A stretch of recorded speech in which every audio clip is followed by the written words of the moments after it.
کیا واقعی؟ اریبہ کو حیرت کا جھٹکا لگا تھا۔ ہاں، مجھے ریحان نے اس کی میچ کے دوران اتاری گئی تصویر دکھائی تھی، طلحہ نے کہا۔ اگر ایسی بات ہے تو سمجھ لو یونیورسٹی کی کرکٹ ٹیم کی کپتانی تمہارے ہاتھ سے گئی، کیونکہ یہ لڑکا یونیورسٹی کے اسٹوڈنٹس میں شامل ہو چکا ہے۔ تنزیلہ نے اسے خبردار کیا۔ تم بے فکر رہو، ابھی اس کا مجھ سے واسطہ نہیں پڑا۔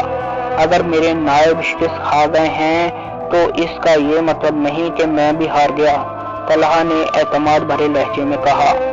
یہاں پتہ نہیں کون کون ہار گیا، تنزیلہ بڑبڑائی، مگر یہ الفاظ کہتے ہوئے وہ اریبہ کی جانب جھکی تھی کہ صرف وہی اس کی بات سن سکے، اور اریبہ نے اسے چھینتے ہوئے بڑی خونخوار نظروں سے گھورا تھا۔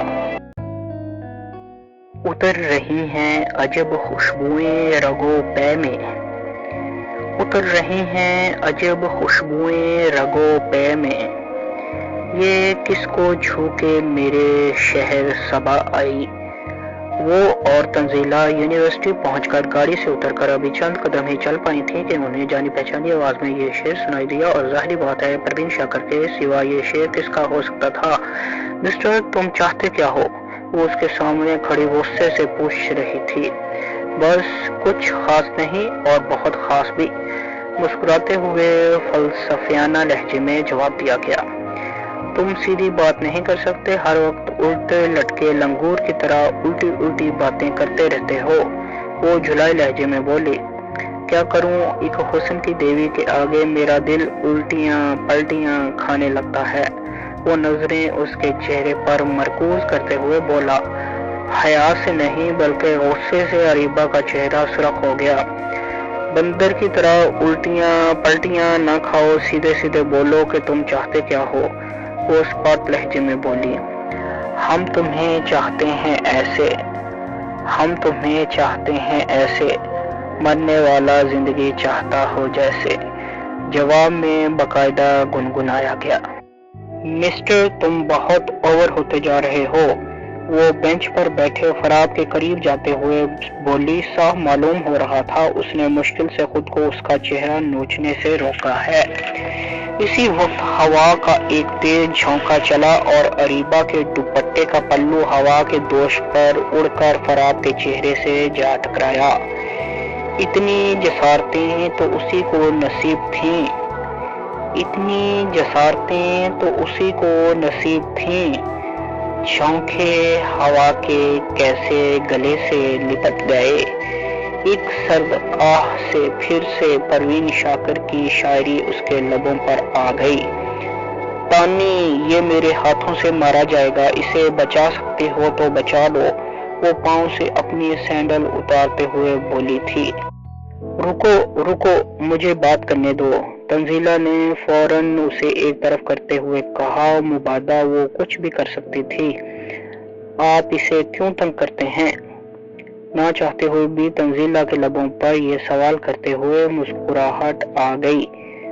میں ان کی زبان سے صرف ایک جملہ سننا چاہتا ہوں، اگر اریبہ جی وہ جملہ ادا کر دیں تو میرا وعدہ میں انہیں پھر کبھی تنگ نہیں کروں گا، وہ سنجیدہ لہجے میں بولا۔ کیا سننا چاہتے ہو؟ اریبہ کا لہجہ سلجھو تھا۔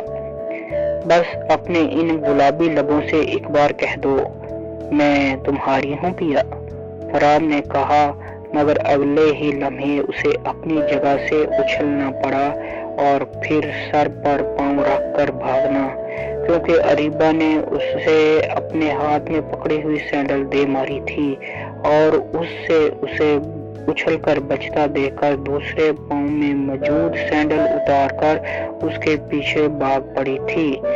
فراب آگے تھا اور اریبہ اسے برا بھلا کہتی ہوئے اس کے پیچھے پیچھے بھاگ رہی تھی۔ تنزیلہ سمیت تمام اسٹوڈنٹس دلچسپی سے ہنستے ہوئے یہ دلچسپ نظارہ دیکھ رہے تھے۔ فراب اس کے ہاتھ نہیں آیا تھا اور اریبہ نے اپنے غصے پر بس نہ چلتے ہوئے پروفیسر رجب سے اس کی شکایت لگا دی تھی۔